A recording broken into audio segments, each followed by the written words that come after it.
contaba que estos días, por causa de la próxima edición de un libro de este filósofo y pedagogo belga llamado Jean Mechelen, al cual Inés invitó hace unos años a Flaxo, y a quien tuvimos el gusto de conocer, que trabaja mucho con Jorge La Rosa también, la edición de un libro cuyo nombre es En defensa de la escuela pública, en defensa de la escuela pública. Y en la edición de ese libro que estamos preparando para tenerlo pronto entre nosotros, aparece inmediatamente una figura muy extraña, aparece una especie de alegato a favor de la escuela pública, pero él no usa la palabra alegato y recalca que no quiere usar palabras que provengan él dice, de los abogados especializados. Que para hablar de la educación, él lo que quiere es utilizar un lenguaje habitual, y lo dice en estos términos, que responde más bien a algo que nos concierne personalmente. Esta es un poco una definición que él da, que cree que para defender eso que él se propone, la escuela pública, y después matiza en qué sentido, de qué ataques quiere defenderla, se hace necesario no utilizar la lengua jurídica o un exceso de lengua jurídica, no apelar a esas estrategias de leguleyo, sino que lo que intenta o lo que quiere hacer es pronunciar un lenguaje, usa la expresión concernimiento. Yo creo que concernir quiere decir afectar, hay que ver si la traducción nos va a responder adecuadamente, pero de algún modo lo que está proponiendo es no solo una afirmación, hacer una apología de la escuela más que un alegato, para ponerse quizás más del lado del filósofo, más del lado del literato, que del lado del abogado. Entonces, a partir de ahí yo pensé que a veces es necesario tomar algunas decisiones con respecto al lenguaje, ¿verdad? Que ya que tenemos la experiencia que el lenguaje muchas veces no nos obedece, y que otras veces sí, algunas, pocas, quizá desde el punto de vista educativo valdría la pena detenerse a pensar en esta primera cuestión, ¿no? Esta primera cuestión que la revelamos, la ponemos como en qué lenguaje hablar de lo educativo.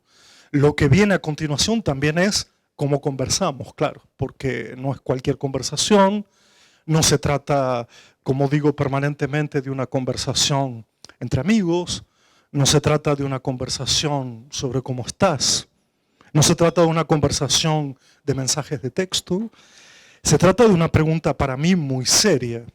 Cada vez que estamos en las escuelas, cada vez que hablamos entre nosotros, se mantiene la pregunta de ¿qué será conversar? Lo educativo. Entre nosotros, por supuesto, entre nosotros.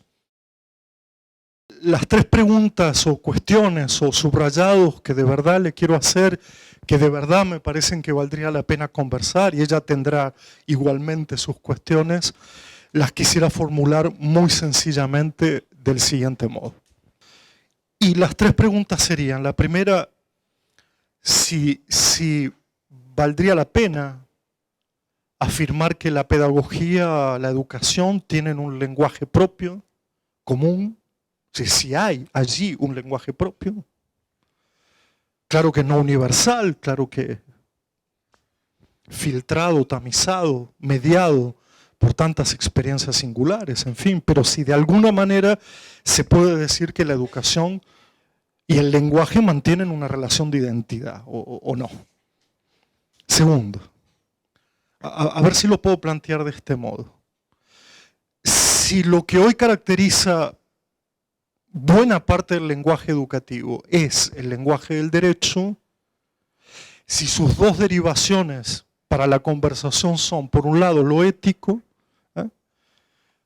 y por el otro lado lo político más formal, me refiero más a ese lenguaje de los políticos, para hacer la distinción entre la política y lo político. Y esto claramente entraña una percepción o una sensación de que el lenguaje del derecho para algunos autores, y no solo para autores, sino para movimientos sociales, ya ha tocado un límite lingüísticamente hablando, es decir, que ya no hay más lenguaje jurídico, sino que lo que tiene que haber es, bueno, venga, vamos al movimiento, ¿no? Y si esa derivación, por lo tanto, se enquista o se enclausura en un lenguaje político, o cómo hacemos para que ese lenguaje educativo, cooptado por el lenguaje jurídico, derive también hacia lo ético. Me parece que hoy el ejemplo más fantástico en este sentido, y a veces trágico, tendrá que ver con la inclusión, ¿no? Si lo pasamos por estos tres lenguajes, el jurídico, el político y el ético. ¿Y qué pasa con nuestras acciones? ¿Qué pasa con nuestras propias palabras cuando hablamos de estos grandes tópicos pedagógicos? Esa para mí es una segunda pregunta, es decir, ¿podemos conversar lo educativo solo en términos del derecho? Y no me enrostro más con el asunto. Y la tercera es una formulación muy débil, porque yo dije antes, si es posible conversar en lo educativo con nuestras propias palabras. Y cuando uno quiere aclarar qué quiere decir nuestras propias palabras, lo primero que a uno se le ocurre es decir aquellas que nacen de las experiencias del afecto, aquellas que nacen de una relación. No puede haber palabras fuera de la relación, ¿no? Pero claro, entiendo también la banalidad de esta proposición, porque uno dice, bueno, vamos a conversar con nuestras propias palabras, y eso produce una cierta tentación por contar lo que me parece, entrar en una conversación de alguna manera un poco desencontrada, yo diría, ¿no? Que ¿cómo hablamos una lengua común si solo pongo mis propias palabras con aquello que me pasa?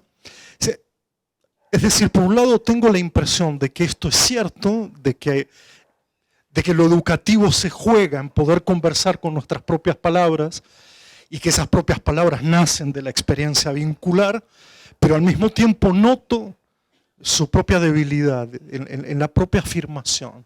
¿Será suficiente? ¿Alcanza?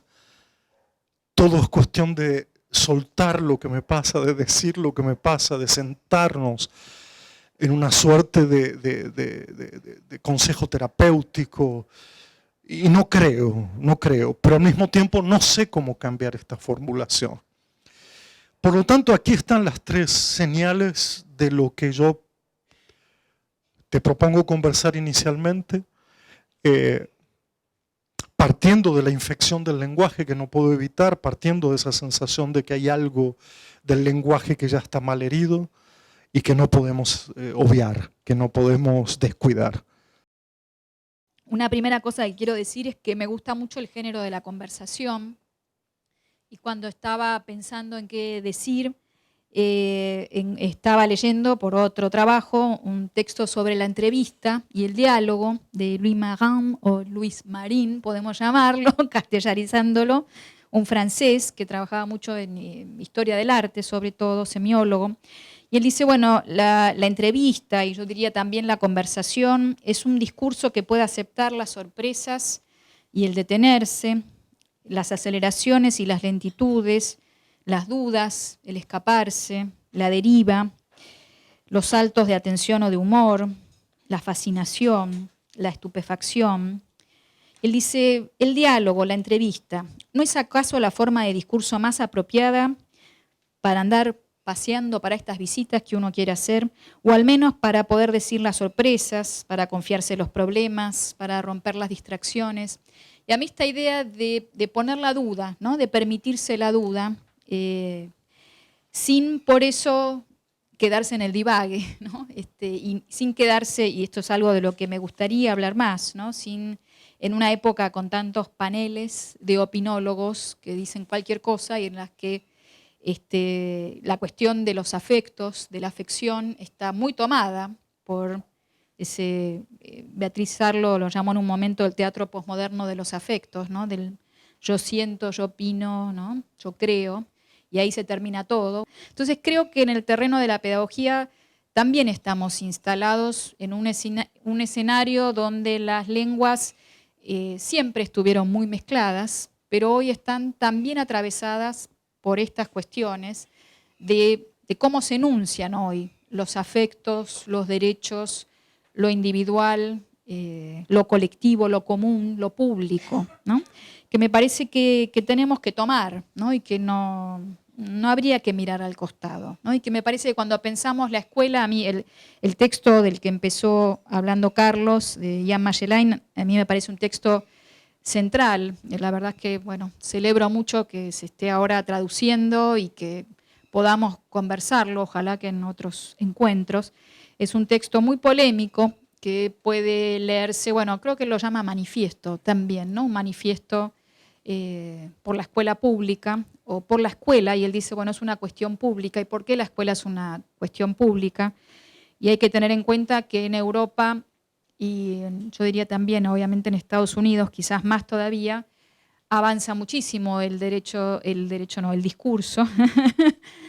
el torcido, bueno, cada uno puede educarse a sí mismo con las nuevas tecnologías, los cursos masivos en línea, ya no hacen falta, podemos prescindir de los malos maestros, ahora todo está muy disponible, el sujeto se autorregula, se organiza y la escuela ya no hace más falta, ¿no? Y además todo lo que enseña la escuela ya no sirve, porque los chicos aprenden solos, nativos digitales, agarran una tablet y enseguida saben qué hacer, y bueno, todos estos lugares comunes que ya sabemos, que ya escuchamos, pero convertidos muchas veces en políticas de Estado, ¿no? Y organizados como discurso público, ¿no? Entonces, el trabajo de Magellan y de un colega del Martin Simmons, bueno, me parece muy interesante, bastante contracorriente, pero central para pensar, bueno, y cómo pensar la escuela no desde un punto de vista nostálgico, restaurativo, la escuela del siglo XIX, esa sí era buena, ¿no? Cuando era para pocos y era rígida y era seria y no como esta cosa que tenemos hoy, y al mismo tiempo sostener la importancia de ese espacio público y de una lógica, ellos hablan mucho de una disciplina de trabajo, ¿no? De una disciplina de aprender, de una relación con el conocimiento diferente, no inmediata, que exige un tiempo, que exige un trabajo, o sea, sin caer en la cosa de necesita esfuerzo. En un punto sí necesita esfuerzo, ¿no? Y necesita detenerse, y necesita una relación también de uno a uno, ¿no? De la designación, de estar ahí, de pensar un trabajo más serio con los lenguajes, precisamente, un trabajo para diferenciar un lenguaje infecto y un lenguaje vital, vivo, ¿no? Un lenguaje propio de una impostura. Y todo eso es un trabajo y es un aprendizaje y es un tiempo. Y ellos defienden este espacio o este tiempo de la escuela. Y a mí me parece que es una posición muy importante y muy interesante, no sin riesgos, ¿no? Por supuesto. Y yo siento que a veces cuando anuncio cosas parecidas me veo coincidiendo con gente que yo digo, pero no, está mal, estaría haciendo algo mal porque estoy de acuerdo con gente con la que no estoy de acuerdo, ¿no? Y sin embargo, no sé, porque es un escenario que se reorganiza y que habrá que ver cómo se reorganiza. Y en todo caso, con quiénes nos aliamos para defender qué cosa y en qué lenguajes, ¿no? Y cómo será eso. Entonces, pensando en esto de una conversación que puede permitirse la duda, los arrestos, como se dice en francés, el detenerse, ¿no? La lentitud también, y a veces el riesgo. Bueno, digo cosas que, bueno, ahora todo queda grabado y después circula, pero bueno, son quizás reflexiones más tentativas, ¿no? A mí me gustaría, también a la manera de Magellan y de Simmons, reivindicar la pedagogía, ¿no? Y reivindicar algo de la especialización. Y quizás la duda es cómo reivindicarlo sin, y yo le decía esto a Carlos, ¿no? Sin caer en la vieja defensa corporativa, ¿no? De bueno, no, de esto nos ocupamos los que sabemos, en el discurso experto, que también es una forma muy opresiva y que es un lenguaje desvitalizado, ¿no? Es un lenguaje muchas veces sin sujeto y que eso es lo que pretende. Pero al mismo tiempo, ¿qué sería lo específico de la pedagogía? ¿Qué es lo que daría cierto espesor a una aproximación a la escuela que tenga en cuenta alguna conversación más vieja también, ¿no? Creo que ahí hay también un asunto de traer una conversación más vieja, no es que inauguramos todo hoy. Y a mí es algo que trabajo, el tema de las nuevas tecnologías es algo que me molesta enormemente, ese discurso inaugural de que ahora todo empieza, ¿no? Y todo lo que hacíamos antes nos sirve, como no sé, todos de repente descartados y desechables. Y las sociedades no funcionan así, y los seres humanos no funcionamos así. Y en todo caso, si funcionamos así, el costo es enorme, ¿no? Y habría que resistirlo, me parece a mí. Y acá pensando en este espesor, que para mí, bueno, ahí tengo mi sesgo, es siempre más histórico no en el sentido de que hay que ir al 1900, aunque sí les voy a proponer ir al 1900, pero digo, en el sentido de que las palabras y los lenguajes cargan significados, no sé cómo llamarlos, ¿no? Nos dicen cosas, ¿no? Asociamos cosas que tienen que ver con cosas que nos preexisten. Y podemos decirlo en términos de la conversación, nos sumamos a una conversación más larga. No sé, quizás es la forma más fácil y más clara de decirlo, ¿no? ¿Cómo es esto de la pedagogía con un lenguaje propio, común, aunque no universal, ¿no? Y ahí también uno podría decir, bueno, quizás depende también cómo uno enuncie lo universal, ¿no? En algunas líneas, no sé, pienso en Laclau y otras líneas de la filosofía política que dicen hay que animarse a ocupar lo universal provisoriamente, ¿no? Y hablar, o no sé, o Rancière, no sé si hablan de universal, pero en todo caso de lo común, ¿no? Y Rancière para mí dice algo que a mí me gusta mucho, que es esto de poder hablar en nombre de cualquiera, ¿no? Animarme a hablar en nombre de cualquiera, en nombre de todos, ¿no? Pero el nombre de todos no es solamente el legislador, puede ser cualquiera de nosotros que asuma una actitud, una posición política en términos de, bueno, eso, estoy pensando no en los de al lado, sino estoy pensando en estos 12.000, o estoy pensando que no entran a la escuela, o estoy pensando en lo que sea, ¿no? Y en ese sentido, digo, quizás creo sobre todo que hay que resistir lo pedante, ¿no? Lo arrogante. Creo que ese género de la conversación es importante, pero no desecharía tan rápido lo universal en un sentido, de nuevo, de lo público, lo común, lo que puede ser enunciado a nombre de cualquiera, a nombre de todos también, no de un todos, porque si no parece que el todos solo lo enuncia la ley positivista, y no hay otras posibles enunciaciones de eso. En relación al lenguaje del derecho, bueno, esto creo que ya lo decía, pero a mí me parece que también hay que pensar ahí en otras derivaciones, ¿no? La justicia, ¿no? En un sentido más filosófico y más ético, ¿no? Y también en los derechos muy concretos con los que hay que reclamar vacantes para 7.000, 12.000 chicos, o hay que reclamar una escuela mejor que incluya, que no expulse, ¿no? Digo, me parece que también hay una posibilidad de enunciar los derechos, ¿no? Que ese lenguaje de los derechos, valga la redundancia, instaló, ¿no? Y me parece que en ese sentido también, en la experiencia argentina de estas últimas, yo diría este último lustro, por ejemplo, en los derechos civiles, ha sido enorme, ¿no? De matrimonio igualitario, no sé, hay la ley de identidad transgénero, tiene que haber un derecho, ¿no? También, y tiene que haber una ley, lo digo en el sentido quizás más estricto, que también habilite otro derecho. Y finalmente esto, bueno, nuestras propias palabras, ¿cómo es lo de las propias palabras, ¿no? Y acá le voy a devolver a Carlos las preguntas, pensando en eso, ¿no? Claro, ahí van. ¿Qué sería lo propio de la pedagogía, ¿no? ¿Cómo pensar lo propio reconociendo, como vos decías también, que los lenguajes son siempre mezclas, ¿no? Son siempre heteroglósicos? ¿Cómo lo ves vos, esto que yo dije, esta enunciación más de lo específico?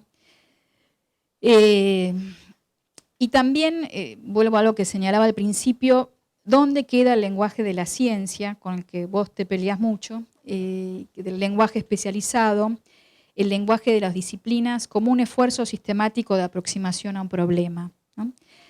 Y ahí, a mí en este momento que trabajo mucho, medios digitales, ¿no? Y toda la cultura digital, y me preocupa mucho este régimen de la opinión, ¿no? Y este teatro posmoderno de los afectos, me parece si se quiere, voy a animarme, un enemigo que hay que combatir. ¿Y cómo, desde dónde se lo combate? ¿Cómo se lo contrarresta? ¿La ciencia ahí no nos sirve un poco? Digamos, y la ciencia no estoy pensando en el saber experto, sino estoy pensando, y ahí más mayelianamente, en una operación de distancia, ¿no? En una operación de crítica, no pensando en Habermas, ¿no? Sino precisamente en esa operación por la cual uno se separa y puede pensar las cosas de otro modo, ¿no? Me acuerdo de Foucault que decía en un momento, bueno, el arte de la crítica es el arte de no ser tan gobernado. Él dice, ¿no? En inglés no suena tan bien en español, pero dice, bueno, no ser gobernado de ese modo. Y no sé si no voy a ser gobernado igual, siempre hay sujeciones, pero por lo menos no así, ¿no?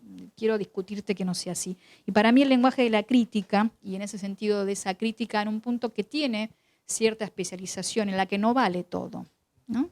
Es importante pensarlo. Entonces, nada, ahí y vos trajiste el tema de los afectos, para mí también es un tema, ¿qué enunciaciones sobre los afectos hoy podemos proponer en la pedagogía que no sean las de yo siento, yo creo, yo opino, ¿no? Y nos quedamos en esa celebración de los afectos y lo vincular, que parece no poder proyectarse a lo político. Eso.